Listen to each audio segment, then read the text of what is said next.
नमस्कार, आप देख रहे हैं 5 की बात। मैं हूं नगमा। इस वक्त की बड़ी खबर है कि दिल्ली हाई कोर्ट ने मुख्यमंत्री अरविंद केजरीवाल को राहत नहीं दी है बल्कि उनकी याचिका को खारिज कर दिया है। मनी लॉन्ड्रिंग से जुड़े मामले में गिरफ्तार अरविंद केजरीवाल ने हाई कोर्ट में गिरफ्तारी और रिमांड को चुनौती दी थी।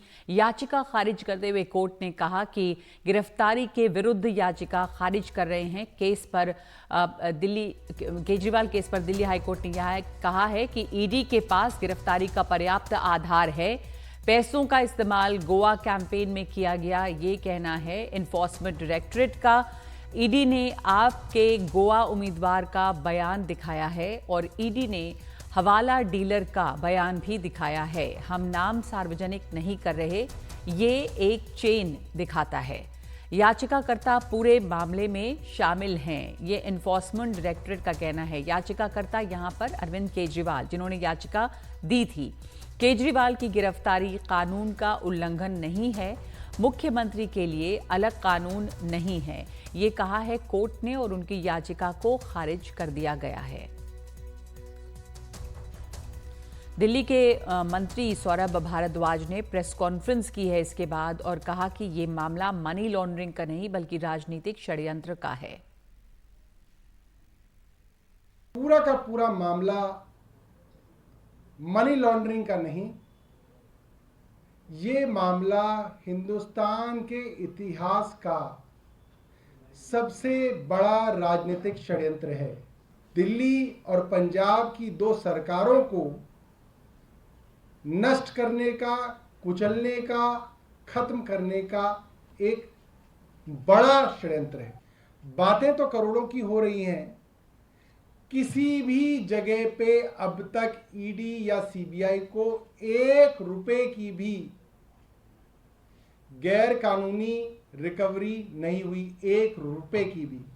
बार बार कोर्ट्स में ऑन रिकॉर्ड ये बात आई है कि गवाहों के ऊपर दबाव डाला गया, गवाहों को मारा गया, पीटा गया, डराया गया, धमकाया गया और उनके ऊपर यह दबाव बनाया गया कि वो अपनी पुरानी गवाही बदल के वो गवाही दें जो ईडी कह रही है, जो केंद्र सरकार की एजेंसी कह रही है, वो गवाही दें। और ये ऑन रिकॉर्ड है, ये मेरे एलिगेशन नहीं है, ये सब ऑन रिकॉर्ड है। हाईकोर्ट ने अपने व्यूज दिए हैं सेइंग कि भाई जो रिमांड ऑर्डर था वो इलीगल नहीं है, अरेस्ट इलीगल नहीं है, उस पे हाईकोर्ट ने फाइंडिंग दी है। इसको हम अभी चैलेंज करेंगे, हम अग्री नहीं करते हैं हाईकोर्ट के फैसले से और रेस्पेक्टफुली हम ये कहना चाहते हैं कि क्योंकि जुडिशियल हायरार्की है उसमें हम हाईकोर्ट के ऑर्डर को सुप्रीम कोर्ट में चुनौती दे सकते हैं। तो जो भी फाइंडिंग है वो that will be challenge in Supreme Court immediately. जैसे ही ऑर्डर अपलोड हो जाएगा will file our case in the Supreme Court. तो ये अब कोर्ट में चुनौती इसको दी जाएगी। हाई कोर्ट का फैसला है, सुप्रीम कोर्ट में चुनौती दी जाएगी। आम आदमी पार्टी कह रही है कि ये जो है वो पूरी तरह से षड्यंत्र, राजनीतिक षड्यंत्र का मामला है। लेकिन आइए सुनाते हैं कि बीजेपी क्या कह रही है इसके ऊपर। देखिए सुधांशु त्रिवेदी का क्या कहना है। हम ये बात साफ कहना चाहते हैं कि इंडिया अगेंस्ट करप्शन की अन्ना क्रांति से शुरू हुआ आंदोलन आज के में तब्दील हो गया है, यानी केजरी करप्शन क्रांति में तब्दील हो गया है। 1 दशक के अंदर इतना बड़ा पराभव संभवतः भारत की राजनीति में कभी देखने को नहीं मिला होगा। हमारे साथ जुड़ गए मेरे सहयोगी शरद, ये एक बड़ा झटका यहाँ पर आम आदमी पार्टी को है, लेकिन ये पिटीशन खारिज होनी थी, कई उम्मीद आम आदमी पार्टी को थी। अब हालांकि चुनौती देने की बात इसमें कही जा रही है और आगे का आम आदमी पार्टी की तरफ से क्या प्लान है इसमें। आम आदमी पार्टी लगातार यही कहती आई है कि एक राजनीतिक षड्यंत्र है, पर किन ठोस आधारों पर, जैसे कि हाईकोर्ट ने कहा कि एक चेन दिखाई दे रही है कि गोवा इलेक्शन में पैसे खर्च हुए और हवाला में किसको पैसे दिए गए और याचिकाकर्ता जो हैं उनका इससे लिंक साबित हो रहा है, जो ईडी ने सबूत दिए हैं, जो अब आम आदमी पार्टी की तरफ से इसे खारिज किया जा रहा है, उसमें क्या ठोस बातें कह रही है आम आदमी पार्टी? नगमा जी, पहले तो इसमें मैं ये बताना चाहूँगा कि अगर कोर्ट अरविंद केजरीवाल की पिटीशन खारिज कर रही है तो जाहिर है उसमें अपने आधार देगी, लेकिन कोर्ट ने जो ऑब्जर्वेशन दिए हैं वो आम आदमी पार्टी के लिए, अरविंद केजरीवाल के लिए ज़्यादा चिंता का सबब हो गए हैं, जब तक कि कोई अगला इससे अलग आदेश नहीं आ जाता या सुप्रीम कोर्ट का आदेश नहीं आ जाता है। तब तक के लिए बिल्कुल ही इस केस के अंदर ये कर दिया गया है कि जो ईडी ने केस पेश किया है वो बहुत स्ट्रांग है। आम आदमी पार्टी इसमें ये कंटेंशन कर रही है कि पूरा केस जो है वो सबूतों के आधार पर नहीं है बल्कि गवाही के आधार पर है। तो जैसे कि कोर्ट ने भी कहा कि ईडी ने जो गवाही दिखाई है, जो बयान दिखाए हैं वो दिखाए हैं, जो अप्रूवर्स हैं, जो आरोपी सरकारी गवाह बन गए उनके गवाह दिखाए, उनकी बयान दिखाए हैं। एक आम आदमी पार्टी का गोवा का कोई उम्मीदवार है उसका बयान दिखाया है, एक हवाला डीलर का बयान दिखाया है और उसके आधार पर कोर्ट ने ये कह दिया है कि चेन इस्टेब्लिश होती है कि हाँ गोवा में आम आदमी पार्टी के पास पैसा पहुंचा है। तो आम आदमी पार्टी इस पर सवाल ये उठा रही है कि और पहले से उठा रही है आम आदमी पार्टी सवाल कि ये जो गवाहों से बयान लिए गए हैं ये डरा धमकाकर मारपीट के लिए गए हैं। इसके बारे में कोर्ट में अलग अलग समय पर इससे पहले भी याचिका दायर की जा चुकी हैं। एक दो लोगों का नाम भी उन्होंने अपनी प्रेस कॉन्फ्रेंस में बताया, खासतौर से एक दो लोगों का नाम उन्होंने इसमें लिया कि कैसे जब तक इन लोगों ने, खासतौर से जो इस समय टीडीपी के उम्मीदवार हैं, वाईएसआर कांग्रेस के सांसद हुआ करते थे मगुंटा रेड्डी, उनका नाम उन्होंने लिया कि उनसे बयान लिया गया, उनके बेटे से बयान लिया गया और जब तक उन्होंने अरविंद केजरीवाल का नाम नहीं लिया तब तक वो बयान देते रहे। उनका बेटा गिरफ्तार हो गया, लेकिन जैसे ही उन्होंने अरविंद केजरीवाल का नाम ले लिया तो उनके बेटे को जमानत मिल गई और अब जो है वो सरकारी गवाह उनका बेटा बन गया है। और एनडीए के साथ एक पार्टी है टीडीपी, उनके टिकट पर चुनाव लड़ रहा है। तो गवाहों के जो बयान हैं उस पर आम आदमी पार्टी सवाल उठा रही है और आम आदमी पार्टी की अब ये तैयारी है। कोर्ट में जब ऑर्डर सुनाया गया, लगभग 25 मिनट से आधा घंटा के बीच में आदेश सुनाया गया, आदेश सुनते के साथ ही जैसे ही जज ने अपना आदेश खत्म किया, जो वकील थे अरविंद केजरीवाल के, उन्होंने सीधा ये पूछा कि ये ऑर्डर कब तक अपलोड हो जाएगा। तो इससे पता लग रहा था कि आम आदमी पार्टी को ऐसी उम्मीद थी कि इस तरह का एक ऑर्डर आ सकता है, या जिस तरह से ऑर्डर पढ़ा जा रहा था लग रहा था कि ये पिटीशन रिजेक्ट होने वाली है। तो आम आदमी पार्टी इस तैयारी में है कि जल्द से जल्द उनके हाथ में रिटर्न ऑर्डर आ जाए, क्योंकि जब तक रिटर्न ऑर्डर हाथ में नहीं आ जाएगा, कोर्ट ने वर्बली अभी सुनाया था, जब तक रिटर्न ऑर्डर नहीं आएगा तब तक वो इसको सुप्रीम कोर्ट में चैलेंज नहीं कर सकते। तो आम आदमी पार्टी की तैयारी है कि जो गवाहों के बयान लिए गए हैं उस पर सवाल उठाते हुए, उसको एक मुख्य आधार बनाते हुए सुप्रीम कोर्ट में अपने केस को पेश किया जाए। लेकिन अभी आम आदमी पार्टी के सामने दिक्कत ये है, अरविंद केजरीवाल के सामने एक दिक्कत ये भी है कि अभी छुट्टियों का एक छोटा सा सीज़न आने वाला है, जिसमें रामनवमी भी आएगी, ईद भी आएगी, सैटरडे संडे की भी छुट्टी पड़ेगी, अंबेडकर जयंती भी है, बैसाखी भी है, ये सब अभी चलेगा। तो उसके चलते कोर्ट जो है वो कुछ दिन बंद रहेगी। तो संभव है कि आम आदमी पार्टी को, अरविंद केजरीवाल को अपनी सुनवाई के लिए भी अभी कुछ और इंतज़ार करना पड़ेगा। जी बिल्कुल, आपने जैसा बताया कि कई छुट्टियां भी यहाँ पर हैं, तो अभी अरविंद केजरीवाल को कुछ और इंतज़ार करना पड़ेगा। आम आदमी पार्टी का ये कहना भी है कि ये जो पूरा मामला है ये बयानों के ऊपर आधारित है, इसमें कोई मनी ट्रेल अभी तक साबित नहीं हो रहा है, लेकिन इसी को वो कंटेंट करेंगे कोर्ट में। धन्यवाद आपका शरद, हमारे साथ जुड़ने के लिए। आम आदमी पार्टी के लिए लेकिन मुश्किल जो है वो अभी बनी हुई है। आगे बढ़ते हैं और बात महाराष्ट्र की राजनीति की, जहाँ पर अभी महाविकास आघाड़ी के बीच में जो सीटों की तालमेल होनी थी वो हो गई है। फिलहाल तो ये गुत्थी लगता है कि सुलझी है। इसका आज औपचारिक ऐलान हो गया कि सीट शेयरिंग पे बात तय हो गई और समझौते के मुताबिक राज्य की जो कुल 48 सीटें हैं, इनमें से शिवसेना उद्धव गुट 21 सीटों पर चुनाव लड़ रही है, कांग्रेस 17 सीटों पर चुनाव लड़ रही है और एनसीपी शरद पवार गुट 10 सीटों पर चुनाव लड़ेगी। अपनी सभी 21 सीटों पर शिवसेना उद्धव गुट अपने उम्मीदवार का ऐलान कर चुकी है। कांग्रेस ने अब तक अपनी 17 सीटों में से 13 उम्मीदवारों का ऐलान किया है और अब तक एनसीपी शरद पवार ने अपनी 10 सीटों में से 7 का ऐलान किया है। हमारे सहयोगी रौनक कुकड़े ने बात की है नाना पटोले से। कांग्रेस की जो सीट शेयरिंग हुई है या जो गुत्थी सुलझी है उससे कांग्रेस कितनी संतुष्ट है, ये यहाँ कहीं पर कोई ज़मीनी स्तर पे बगावत तो नहीं है। सुनिए क्या कह रहे हैं नाना पटोले। खाना केवल ये बताइए कि अब कोई प्रॉब्लम नहीं है, अब कोई प्रॉब्लम नहीं है। नाराजगी हमारे कार्यकर्ताओं नेताओं में है, उनको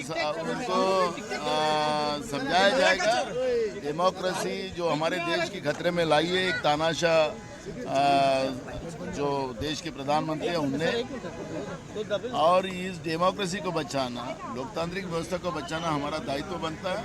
सभी लोग हाईकमांड के विशाल पाटिल को समझा पाएंगे? आखिरी सवाल, सबको कोई बगावत नहीं होगी? कोई बगावत। शुक्रिया। तो बात करने के लिए आप यहाँ पर देख सकते हैं कि नाना पटोले की साफ तौर पर यहाँ पर भूमिका दिख रही है कि किसी भी तरह की कोई बगावत जो है वो पार्टी में नहीं होने वाली है, और इसको लेकर जो भी कदम उठाना है वो यहाँ पर कदम महाविकास आघाड़ी, कांग्रेस पार्टी सब मिलकर जो है उठाते हुए दिखेंगे। तो एक बड़ा फैसला कहीं ना कहीं पार्टी ने यहाँ पर लिया है, और आने वाले दिनों में देखना होगा कि जो स्थानीय नेता है वो इसको लेकर क्या जवाब देते हैं। कैमरा पर्सन संदेश भाईकर के साथ रौनक कुकड़े, एनडीटीवी इंडिया के लिए। तो रौनक ने बात की जितेंद्र अवार्ड से भी, क्या कहती हैं अलग अलग पार्टियां, इस पर सुनिए। हमारे साथ बात करने के लिए जितेंद्र अवार्ड साहब है। महाविकास आघाड़ी में सीटों का बंटवारा हो गया। अवार्ड साहब, लगातार ये पेच था, अलग अलग बयानबाजी, सब गया अभी हो गया, जाहिर हो गई। अब काय के लिए पेच और खींच हो गई, न्यूज खत्म हो गई। अभी पर आशीष शेलार साहब वहाँ पर आप लोगों पर आपकी प्रेस कॉन्फ्रेंस के बाद ट्वीट कर आरोप लगा रहे हैं कि कोई बोलने के लिए तैयार नहीं था कांग्रेस पार्टी का नेता, और मुख्य तौर पर आप लोग वो ठीक है ना, उनके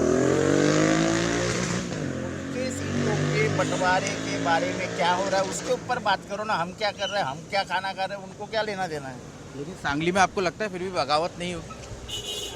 अरे भाई, सीट का अनाउंसमेंट होगा, सब कांग्रेस के नेता थे, अब काय की बगावत। लेकिन विशाल पाटिल अभी भी वहाँ पर लग रहा है कि ठीक है ना, सबको शांत किया जाएगा।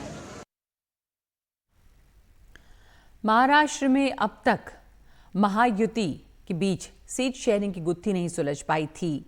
महायुति में जो सीट शेयरिंग की बात है तो सतारा, नासिक, औरंगाबाद, ठाणे, पालघर, रत्नागिरी, सिंधुदुर्ग, दक्षिण मुंबई, उत्तर पश्चिम मुंबई की सीटों पर अभी भी बात फंसी हुई है।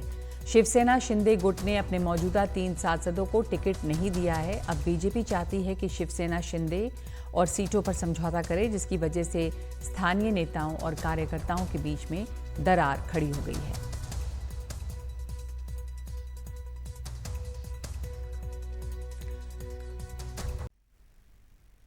दिल्ली और एनसीआर में कई आईवीएफ सेंटर और अस्पताल सीबीआई की जांच के दायरे में हैं। सीबीआई ने बच्चों की खरीद फरोख्त करने वाले एक गैंग को पकड़ा है और जांच में पता चला है कि ये लोग सरोगेसी के जरिए बच्चे खरीदते थे और फिर 5 से 6 लाख में एक बच्चा बेच देते थे। सवाल ये है कि किराए की कोख का इस्तेमाल कारोबार के तौर पर हो रहा है। देखिए ये रिपोर्ट।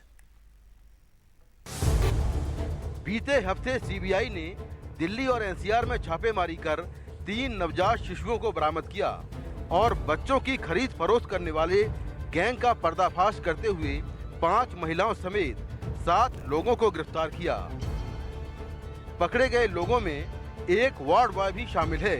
सूत्रों के मुताबिक जांच में पता चला कि गैंग के लोग गरीबों से या सरोगेसी के जरिए पैदा हुए बच्चे खरीदते थे और फिर उसे निसंतान माँ बाप को 4 से 6 लाख रुपए में बेच देते थे। दिल्ली के नारायणा विहार में आईवीएफ क्लिनिक चलाने वाली अर्चना धवन बजाज कहती हैं कि ऐसा होता है। ये जब सरोगेसी लॉ एक्ट में नहीं आया था, सरोगेसी एक्ट लॉ नहीं बना था, तब भी होता था और अब भी होता है और आने वाले वक्त में भी होता रहेगा। पर इसके लिए जैसे मैंने कहा कि ये एक तो हमारे जैसी क्लिनिक्स जो स्टैंड अलोन सरोगेसी क्लिनिक्स नहीं है, हम बेसिक आईवीएफ क्लिनिक है और जिनको सरोगेसी रिक्वायरमेंट होती थी पिछले टाइम में, जैसे अपने पेशेंट्स में से कुछ ऐसे रहे जिनको बहुत रिपीटेड मिसकैरेजेस या मल्टीपल फेलियर्स, हम उनको we would go on to do surrogacy for them. तो वैसे पेशेंट्स के का नंबर लिमिटेड होता है। जैसे अगर आप महीने में 50 साइकिल करेंगे तो 1 या 2 साइकिल्स ऐसे होंगे जो इस तरह के डिजर्विंग पेशेंट्स होते हैं। सीबीआई सूत्रों के मुताबिक गैंग के लोग पिछले 1 महीने में 10 बच्चे बेच चुके हैं। सीबीआई के रडार पर कुछ अस्पताल और आईवीएफ सेंटर हैं। सीबीआई उन लोगों का पता लगा रही है जिन्होंने पैसे लिए, जबकि सरोगेसी के नए कानून के मुताबिक कोई भी सरोगेट पैसे नहीं ले सकती। जो सरोगेसी लॉ है उसकी कंडीशंस बड़ी क्लियरली डिफाइंड हैं। आपको भारतीय नागरिक होना चाहिए, 5 साल से ज़्यादा आपका वैवाहिक जीवन होना चाहिए, आपका कोई बायोलॉजिकल बच्चा नहीं होना चाहिए।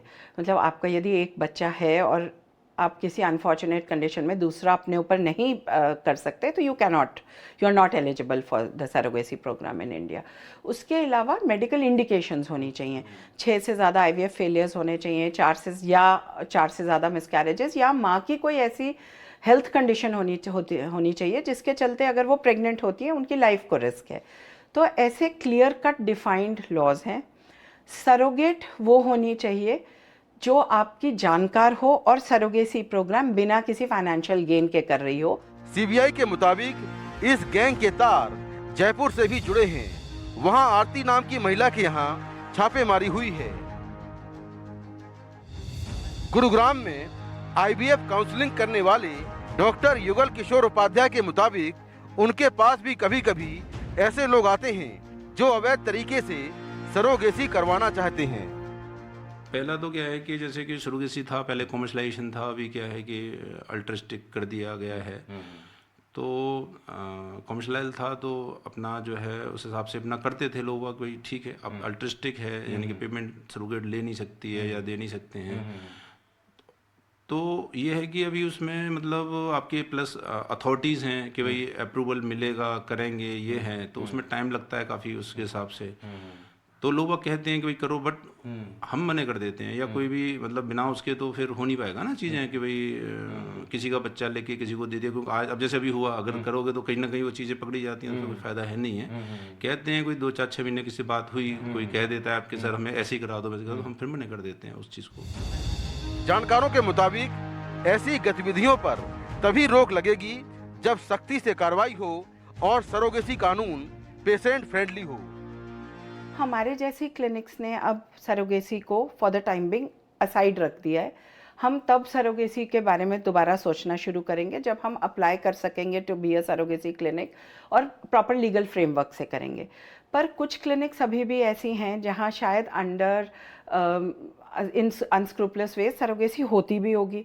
अब जब तक रिक्वायरमेंट रहेगी लोगों को बच्चे की सरोगेसी प्रोग्राम्स की, तो लॉ को कोई ऐसा रास्ता तो ढूंढना ही पड़ेगा कि उनको मिलता रहे अपॉर्चुनिटी सरोगेसी करने की। पर जब तक ये सब स्ट्रीमलाइन नहीं होता, अनस्क्रूपलस एक्टिविटीज़ चलती रहेंगी। और इनको रोकने के लिए जैसे लॉ एक्शन भी ले रहा है और स्ट्रिक्ट भी हो रहा है, स्ट्रिक्ट होने के आसपास हमें ये भी समझना पड़ेगा कि लोगों की रिक्वायरमेंट जैसे है सरोगेसी की, तो हमें सरोगेसी एक्ट को थोड़ा पेशेंट फ्रेंडली और बनाने के लिए या परमिशंस मिलना थोड़ा आसान करने के लिए भी कोई रास्ता ढूंढना पड़ेगा। IVF क्लिनिक चलाने वाले लोगों के मुताबिक कई लोग ऐसे हैं जिन्हें बच्चा गोद लेने के कानून तक का पता नहीं है। CBI इस मामले में कई IVF सेंटरों और अस्पतालों की भूमिका की जांच कर रही है। CBI ये भी पता लगा रही है कि आखिर गैंग के लोग कैसे बच्चा बेचने वाले और खरीदने वालों से संपर्क करते थे, कैसे इलीगल तरीके से अवैध सरोगेसी होती थी। नई दिल्ली से कैमरामैन आजम के साथ मैं मुकेश सिंह सेंगर, NDTV इंडिया।